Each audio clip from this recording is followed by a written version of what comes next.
I was born in Brandon, Manitoba, and lived there until I was 9 years old. My family decided to move to Grand Prairie, Alberta, a booming city, and start from scratch when my father was laid off from his job in Brandon. At age 13, I met the friend that introduced me to drinking and using drugs. We would see who could drink the fastest and who could consume the most before we passed out. I suspected that I had a drug and alcohol problem around the age of 19, but it was the social norm to work hard and party harder. I had the mentality that it was up to me to fix it, and I didn't share how I felt with anyone because I believed that real men didn't do that. In my early 20s, I was on my mother's couch after a weekend of using drugs and alcohol, and I could feel chest pain to the point where I could barely breathe.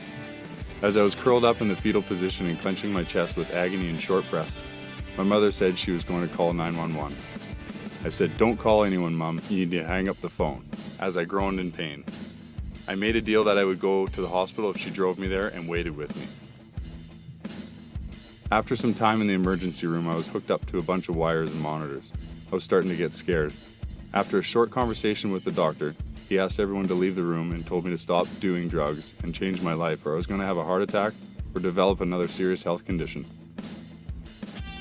After that day, I tried to slow down my smoking, drinking, and using drugs, but I ended up going right back to my old behaviors after a couple of months and continued that lifestyle for another 6 years without trying to get help. Eventually, I went in to see an addictions counselor. I left with some pamphlets on cocaine and addiction that I quickly breezed through. I still thought that I could control my using. I was wrong. In a short time, I ended up in the same dark place as I had been many times before. My family and friends were disappointed in me, my girlfriend couldn't trust me anymore, and my employer was fed up with me not showing up for work. My life was falling apart all over again. I was living a nightmare. Out of desperation, I went back to the Aberdeen Center hoping to talk to someone again. This time, I honestly disclosed everything about my life for the last 10 years. And to my surprise, it was a huge sense of relief to finally admit that I had a problem and I needed help to stop.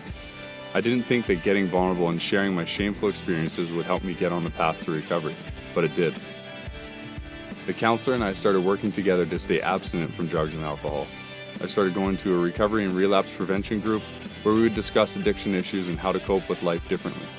I started to have a new outlook on life. I was able to work on myself and the things in my life that led me to use drugs and alcohol.